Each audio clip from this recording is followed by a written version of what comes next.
Dear students, today let us discuss the doubts of exercise 5.3.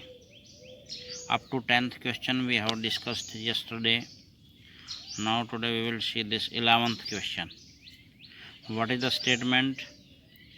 If the sum of first n terms, if the sum of first n terms of an AP is 4n minus n square.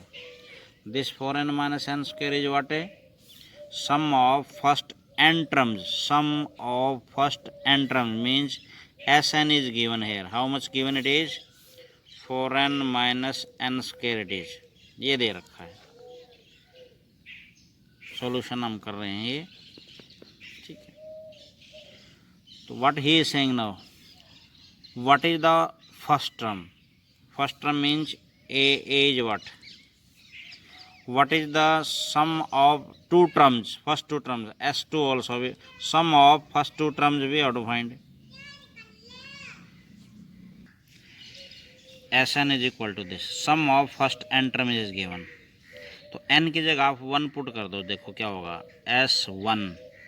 Therefore S1 is equal to 4 into 1 minus 1 and square. S1 is equal to 4 minus 1. S1 is equal to 4 minus 1 is 3. अब ये S1 का मतलब क्या हुआ? सम of first term. अब सम of first term क्या मतलब? सम के लिए कम से कम तो दो टर्म तो चाहिए. अकेली टर्म मान लिया कोई A is equal to 5. Sum of first term क्या होगा बताओ? इस पहली टर्म का ये सम क्या होगा? पहली टर्म होगा. तो जो ये S1 होता है ना, ये A के ही इक्वल होता है. सम ऑफ वन टर्म का मतलब होता है पहली टर्म ही, क्योंकि हम सम कर ही नहीं सकते एक टर्म का. ठीक है. तो हम यहाँ A लिख देंगे. A इज इक्वल टू 3 या A1 कह लो, A कह लो, A1 कह लो. तो फर्स्ट टर्म इज 3. मान लिया हम इस n की जगह 2 पुट करके देखें क्या होगा. S2 जहाँ जहाँ n है वहाँ 2 पुट करो इसमें, गिवन में. इसमें 4 एंड n की जगह 2 पुट करेंगे, ये होगा.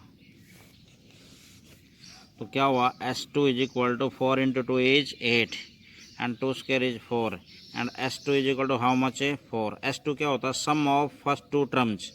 तो एक तो इसने ये पूछा ही था, what is the sum of first two terms. तो एक आंसर तो ये आ गया, sum of first two terms. एक आंसर तो ये आ गया. कितना है sum of first two terms? 4. अच्छा, sum of first two terms का मतलब ये भी होता है कि भाई first term plus second term. Sum of first two terms is equal to A1 plus A2 is equal to how much है? 4. अब A1 का हमें पता है 3 है, plus A2 we don't know, is equal to 4. 3 को उधर ले गए तो A2 की वैल्यू क्या आ गई? A2 is equal to 1.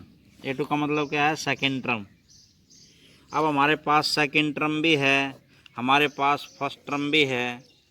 तो देयरफॉर कॉमन डिफरेंस क्या आएगा? A2 minus A1. Common difference is equal to A2 is how much? 1. A1 is how much? 3. Common difference क्या हुआ? -2. अब हमारे पास कॉमन डिफरेंस भी आ गया. अब इसने पूछा था, क्या पूछा था? Find the what is second term. तो second term is this. Second term is how much? This is also answer. आगे क्वेश्चन में पूछा था similarly find the third and 10th terms and nth term also. अब हमने third term निकालनी है. तो third term is how much? A plus 2D. A is how much? A is how much? 3 and 2D is how much? -2. तो 3 plus and minus plus minus this is -4 and -4 and this we simplify -1 it is. तो third term is how much? -1. This is also answer. ये भी पूछा था third term बताओ. फिर इसने पूछा था find the 10th term also. तो A10 is equal to how much? A plus 9D. A10 is equal to A is how much? A is 3 plus 9D. D is how much? D की value आ चुकी है पहले, -2 and 3 -2 and this we get 18 and 3 minus 18 is how much? Minus 15. 10th term also we have done. This is also answer. Now nth term we have to find. Nth term is equal to what formula you know? A plus n minus 1d. जब आपने nth term निकालनी है तो n की value put नहीं करनी, बस n के हमें पता ही नहीं, वैसे भी n ही रहेगी. तो nth term is equal to what? a3 plus n we don't know and d is -2. तो आप इसको जब सिंप्लीफाई करोगे 3 एज इट इज, 2 को इससे मल्टीप्लाई करोगे तो क्या होगा? -2n + 2. तो क्या आ गया? 3 into this is 5 and -2n. ये nth टर्म आ गई. nth term is equal to 5 and this is also answer. तो ये सब निकाल दिया हमने. Okay, now let us discuss this 12th question. Find the sum of first 40 positive integers divisible by 6. वो देखो पॉजिटिव इंटीजर्स वैसे कौन से होते हैं? सारे 1 2 3 4 लाइक दिस. ठीक है, और ऐसे ऐसे 40 पॉजिटिव इंटीजर्स ये होंगे. ये 40 वाला तो 40 होगा, फर्स्ट वाला फर्स्ट है, सेकंड वाला सेकंड, थर्ड वाला ऐसे ही. तो ये कह रहा है कि विच आर डिविजिबल बाय 6. तो ऐसे 40 का सम निकालना जो डिविजिबल बाय 6 है. अब 6 से डिविजिबल कौन है यहाँ? एक ये तो है नहीं, ना ये है, ना ये है, ना ये है, तो ना 5 है, तो कौन है? 6, फिर 12, फिर 18, ऐसे ही चलते चलते. अब ये भी 6 से डिविजिबल नहीं है, ये 6 से डिविजिबल है नहीं, तो इससे पहले वाला क्या मिलेगा? 39. ये भी 6 से डिविजिबल नहीं है. 39 से पहले क्या मिलेगा? 38. ये भी नहीं है. छोड़ो 40 तक नहीं, जो 6 से डिविजिबल है ऐसे 40 का सम निकालना. तो 40 टर्म्स हो गई है, 40 terms. First 40 integers which are divisible by 6, ये एक एपी बन गई है. अब यहाँ सम ऑफ 40 टर्म्स निकालना है. Sum of 40 terms n/2 means 40/2 2a as 6 plus n-1 करेंगे. 40 - 1 is 39 and d is how much? This minus this minus this. ये नहीं लेना, ये वाली एपी लेना है 1. oh sorry, 12 - 6 is how much? 6 it is. And this S40 we find now is equal to this cancel 20 and 6, and this is 12 plus 6, and this you multiply here. And now we add this and then multiply by 20, you will get the answer. Sum of first 40 terms which are divisible, 40 terms which are divisible by 6. Now let us discuss this 14th question. Find the sum of the odd numbers between 0 and 50. Between 0 and 50. Sum of odd numbers. Odd number कौन कौन है? Between का मतलब देखो क्या होता है, इसके और इसके बीच के. जब बिटवीन वर्ड आ जाए तो ये वाले दोनों शामिल नहीं होते.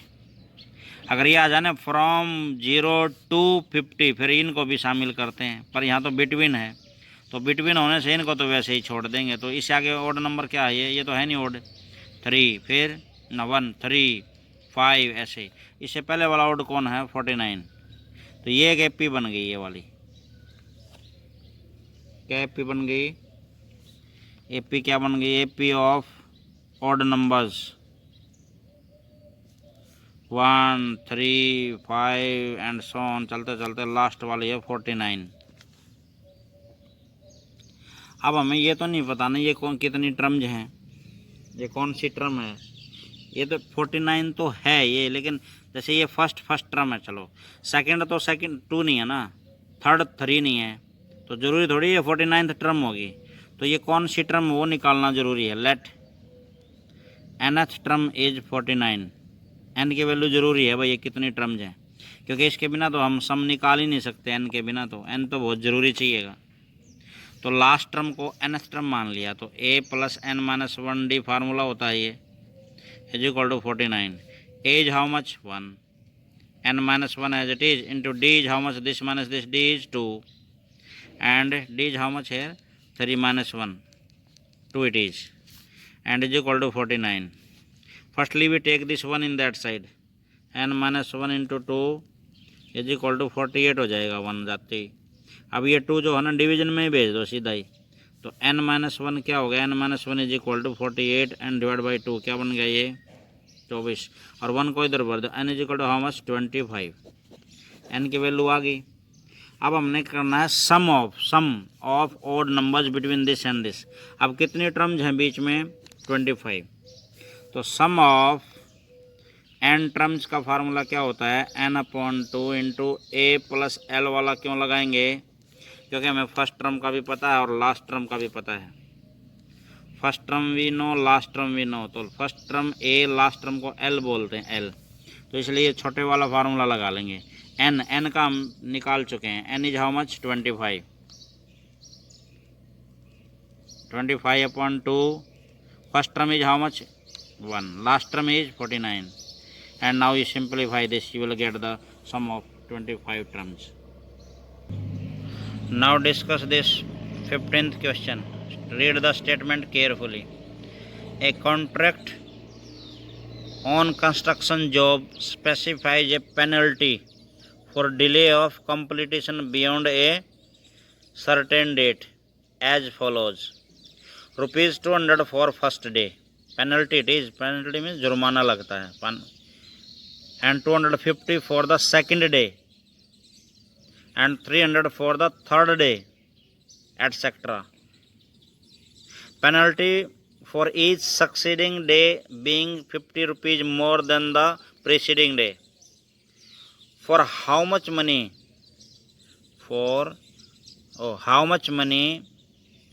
How much money the contractor has to pay as penalty if it has delayed the work by 30 days. कितने दिन तक काम उन्होंने डिले कर दिया 30 डेज। तो इसके लिए हम देखते हैं फर्स्ट डे के लिए क्या पेनल्टी लगती है 200, ये 250 सेकंड डे के लिए है। मान लिया 2 दिन लेट हुआ तो ये 250 नहीं लगेंगे, ये भी ऐड होंगे और ये भी।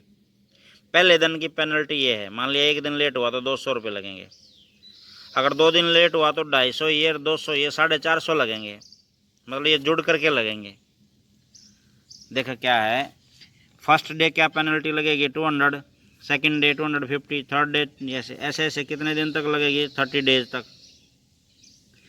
तो हमने क्या करना है, जैसे 2 दिन लेट हुआ तो ये ऐड होकर के, 3 दिन हुआ तो ये सारे ऐड होकर के बताने हैं, 4 दिन हुआ तो ये सारे ऐड होकर के, इसका मतलब 30 डेज के लिए पेनल्टी लगानी है, तो सबको क्या करना है सम। तो ए पी होगी हमारी, ये हो गया common difference this minus this 50, तो sum of 30 days we have to find. तो एस एन का फार्मूला आप जानते ही हैं, S n is equal to n/2 into 2a and plus n minus 1 into D. तो ये फार्मूला पुट किया, n की जगह क्या नंबर ऑफ टर्म्स है 30 डेज, तो sum of 30 terms is equal to 30/2 2a, और ये n माइनस 1 करेंगे तो क्या होगा 30 minus 1 is 29 and d is 50, और इनको सिंप्लीफाई कर लेना। S30 जो भी आएगा ये रुपीज़ में आएगा, इतना रुपये पेनल्टी लगेगी। Okay, see this 16th question also. A sum of 700 rupees, a sum means amount, total amount जो है ना 700 रुपीज़ है, is to be use to give 7 cash prizes. 700 रुपये हमारे पास है मान लिया, तो उसमें से हमने 7 कैश प्राइज देने हैं to the students of a school of their overall academic performance. If each prize is ₹20 less than the preceding prize, find the value of each prize. Total amount is how much? Total rupees क्या हमारे पास 700. Let जो first है ना, first prize that is ₹X, तो ये कह रहा है कि अगला प्राइज पहले वाले से 20 रुपीज़ लेस है। भाई जब पहला प्राइज मान लिया 100 रुपये है तो दूसरा प्राइज़ 120 थोड़ी हो सकता है, फर्स्ट प्राइज़ हमेशा ज़्यादा होता है। अगले अब जितने जितने प्राइज़ हैं ना वो सारे क्या होते जाएंगे 20 रुपीज़ कम। तो देयरफॉर एपी क्या बन गई, फर्स्ट टर्म, तो फर्स्ट प्राइज़ तो एक्स मान लिया, तो सेकंड क्या होगा ये, थर्ड ये, ऐसे ऐसे कितने प्राइजेज हैं 7 प्राइजेज का मतलब 7 टर्म्स। अब हमने पता है कि ये 7 प्राइजेज कितने रुपए में से दिए हैं, तो इन सब का सम है ये 700। तो पहले हम सम ऑफ 7 टर्म्स निकाल लेते हैं।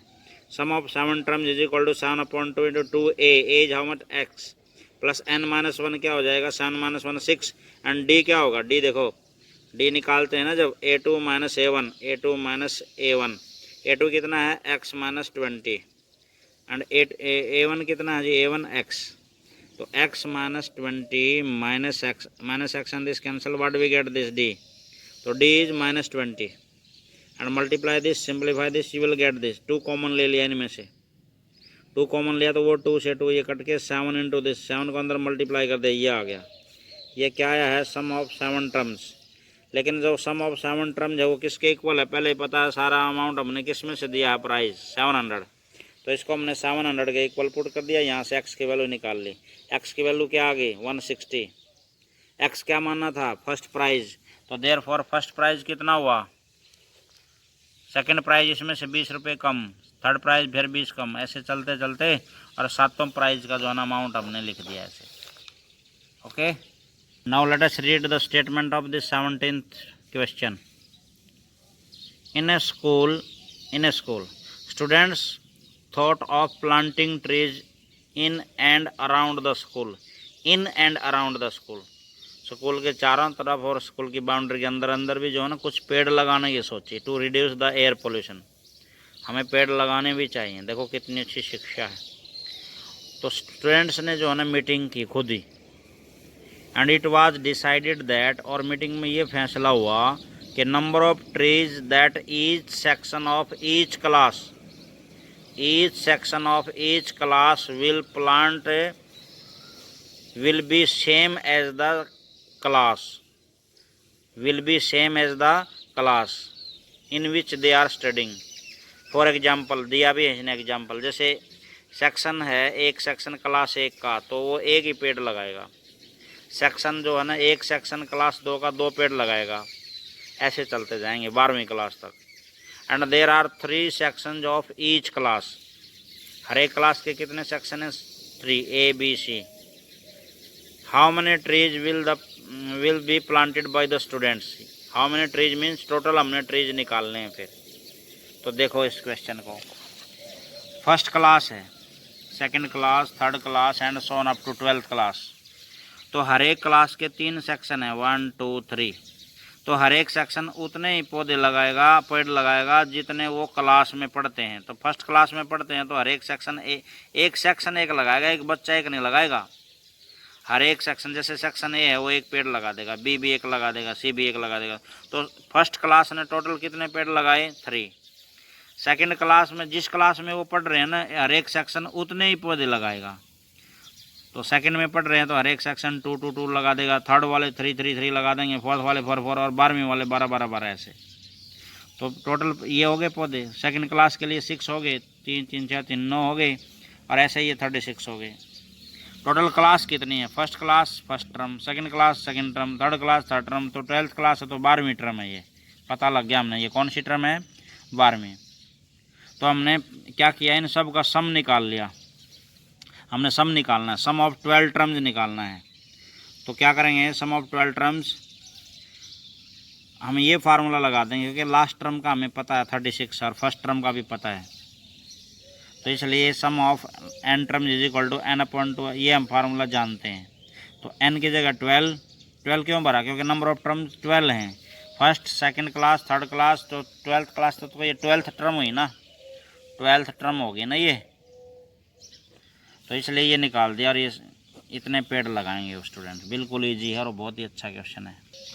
Now next question, a spiral is made up of successive semi circles हैं ये, with centres alternately at A and B, starting with centre A of radii this 0.5 centimetre, 1 centimetre and this centimetre and so on. देखो पहले semi circle की radii दे रखी हैं, ये radii ऐसे ऐसे जो है ना, जैसा फिगर में बना रखा है ऐसे।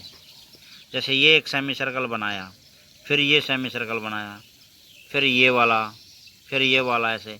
ये सेमी सर्कल हैं, ऐसे ऐसे 13 है, 13 ऐसे ऐसे कितने हैं, ये लिखा भी है। Find the total length of such spiral made up of 13 successive semi circles, 13 successive semi circles. तो इसके लिए क्या करना है, पहले सेमी सर्कल की रेडियाई क्या है 0.5 सेंटीमीटर, दूसरे की क्या है 1 सेंटीमीटर, थर्ड की क्या है 1.5 सेंटीमीटर, फोर्थ की क्या है ऐसे सेंटीमीटर, एंड सो ऑन, ऐसे ही चलते जाएंगे। तो लेंथ ऑफ आर्क निकालनी है। जैसे कोई सेमी सर्कल है, ये मान लीजिए ये पूरा सर्कल हो जाता तो कितनी लेंथ ऑफ आर्क हो जाती, सरकमफ्रेंस ऑफ सर्कल क्या होती है 2πr। अगर मैं सेमी सर्कल लूँ तो ये वाली लेंथ ऑफ आर्क निकालनी है, बस ये वाली, तो ये क्या होगी πr, πr इधर होगी, πr ये हो जाएगी, दोनों मिला करके होंगे 2πr। तो सेमी सर्कल की लेंथ ऑफ आर्क कह रहा हूँ मैं, पेरीमीटर नहीं कह रहा हूँ, पेरीमीटर में तो ये भी ऐड हो जाता, केवल लेंथ ऑफ आर्क। तो length of arc of first spiral is πr1, r1 की वैल्यू में पता 0.5 और पाई साथ में रह गया। दूसरे सर्कल की लेंथ निकाली, length of second semi circle πr2, तो r2 मतलब सेकंड की रेडियस ये रही, तो रेडियस यहाँ r2 भरा तो 1 पाई, थर्ड की 1.5 पाई, ऐसे ही चलता गया। तो AP बन गई हमारी 0.5 pi, 1 pi, 1.5 pi, 2 pi and so on up to how many terms, 13 terms, up to how many terms 13 terms. अब हमने इनका सम ऑफ 13 टर्म्स निकालना है। Sum of 13 terms is equal to n/2 13/2 into A क्या है हमारी, A क्या है 0.5 pi plus 12, 13 minus n minus 1 means 13 minus 1 is 12, D की वैल्यू क्या है this minus this, 1 pi minus 0.5 pi is equal to how much 0.5 pi, pi साथ रहेगा, डी की वैल्यू भी पुट कर दी। अब हमने इनको सिंप्लीफाई करना है, इसके साथ मल्टीप्लाई करेंगे क्या आएगा 1 पाई आएगा, 0.5 को 2 से मल्टीप्लाई करोगे, 0.5 को 2 से मल्टीप्लाई करोगे 10, एक के बाद डेसिमल चढ़ जाएगा 1 पाई आएगा। ऐसे ही जो है वो 6 पाई आएगा, क्यों ये कितना है जी 12 को 0.5 से मल्टीप्लाई करोगे 6 आएगा, 12 पंजे 60, एक के बाद डेसिमल लग जाएगा 6 पाई, पाई साथ में है। तो ये हमारा आ गया sum of 13 terms is equal to 13/2 into pi plus 6 pi, pi plus 6 pi जो है मच 7 pi, 6 pi and 1 pi 7 pi. And अब पाई की वैल्यू भर देंगे 13/2 इंटू 7 इंटू पाई की वैल्यू क्या भर देंगे 22/7, 7 से 7 काट देना, 2 से 11, 11 की मल्टीप्लाई कर देना, इतने सेंटीमीटर जो है ना वो क्या है 13 सक्सेसिव जो सेमी सर्कल्स हैं उनका सम है। Okay, now let us discuss this 19th question. 200 logs are stacked in the following manner. कैसे मैनर है 20 logs in the bottom row, ये logs means गट्ठे 1 2 3 4 5 6 ऐसे 20 रख दिए, अगली में 19, अगली में 18, फिर 17, फिर ऐसे ऐसे ऐसे, और वे टोटल कितने logs रखे हैं 200। तो सम क्या होगा इन सब का 200, ऐसे ही रखते रखते हो गया। फिर in how many rows are 200 logs placed and how many logs are placed in top row. First row है जो वो बॉटम में, उसमें 20 logs हैं, अगली में 19, फिर 18, ऐसे करते करते मान लिया n टर्म्स हैं।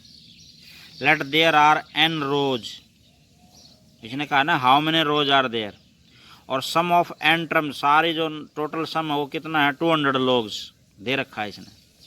तो Sn इज 200, Sn का फार्मूला ये पुट किया n/2 और ये n/2 A is how much 20, n-1 n-1 ऐसे, डी की वैल्यू क्या होगी 19 माइनस 20, डी की वैल्यू क्या होगी 19 minus 20, it is what we get this -1, तो D is -1 and is equal to 200। यहाँ से सिंप्लीफाई करके इस 2 को वहाँ भेज दिया 400, और ये इससे मल्टीप्लाई करके एक क्वाड्रेटिक इक्वेशन बनेगी n में, क्या बनेगी quadratic equation -n² plus 41n minus this is equal to 0। Okay, ये क्वाड्रेटिक इक्वेशन बन गई -n² प्लस दिस, ये -400 इधर लाने के बाद ये बन गई।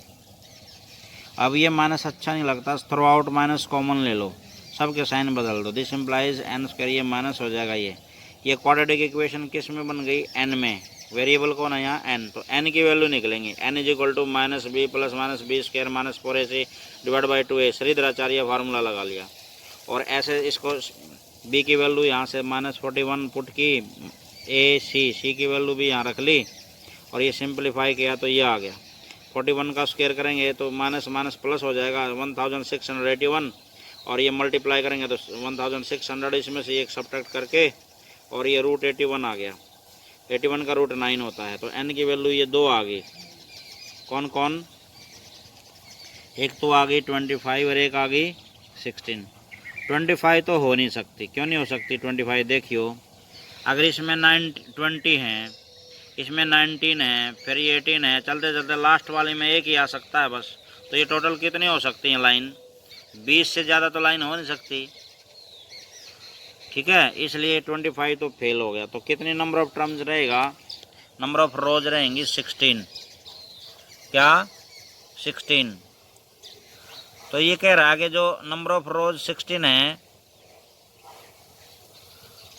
तो जो सबसे ऊपर वाली रो है ना, फर्स्ट रो में कितने लॉग्स रखे जाएंगे? मतलब हमने क्या निकालना है, जो फर्स्ट रो है ना उसमें लॉग्स निकालने हैं, ऊपर वाली में 16th टर्म। मतलब a16 is equal to what है, a प्लस 15d।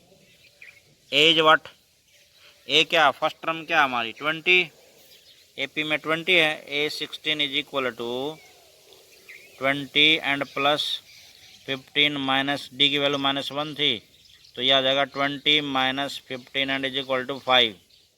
तो 16वीं जो ऊपर लाइन है ना, जो 16वीं 16th रो है जो, उसमें कितने लॉग्स रखे जाएंगे? 5। ये आंसर भी आ गया। और कितनी रोज हैं? Number of rows, therefore number of rows is equal to 16 rows. और जो ऊपर वाली 16th रो है ना, क्योंकि फर्स्ट रो तो नीचे होती है, लॉग्स को नीचे से रखना स्टार्ट करते हैं ना, फर्स्ट रो ये मानी जाती है, पहले ये रखते हैं क्या, पहले ऊपर वाले रखते हैं, फर्स्ट रो ये, सेकंड ये, थर्ड ये। तो 16th जो रो है उसमें कितने रखे जाएंगे? 5। कितने रखे जाएंगे? 5। Now let us discuss this 20th question. In a potato race the bucket is placed at the starting point. ये बकेट रखी है, जैसे मैं वैसे समझा देता हूँ, आप स्टेटमेंट को पढ़ लेना। विच इज़ फर्स्ट पोटैटो है ना, which is 5 metre from the first potato bucket. First potato यहाँ रखा है, यहाँ से 5 मीटर ये बकेट रखी है, ठीक है। तो एक दौड़ने वाले ने क्या, यहाँ खड़ा हो दौड़ने, स्टार्टिंग पॉइंट ये बकेट रखी है, यहाँ से भागा भागा इस पहले पोटैटो को उठाएगा और फिर भागा भागा उल्टा आएगा और इसमें डालेगा। तो पहले पोटैटो को उठाने के लिए कितना दौड़ना पड़ेगा? 5 मीटर तो इधर दौड़ना पड़ेगा और 5 मीटर इधर दौड़ना पड़ेगा। तो पहले पोटैटो के लिए कितना दौड़ना पड़ेगा? 10 मीटर। अब दूसरा पोटैटो फिर 3-3 मीटर के अंतराल में दे रखे हैं अगले वाले। दूसरा पोटैटो यहाँ है, यहाँ। तो जैसे ये यहाँ पहला पोटैटो उठाया, फिर भागा भागा गया, यहाँ डाल दिया। फिर अब यहाँ से दूसरा पोटैटो उठाने के लिए उसने फिर ये 5 मीटर तो फिर भागना पड़ेगा, और 3 ही है, कितना भागना पड़ेगा? 8। फिर 8 उल्टा भागना पड़ेगा, 16।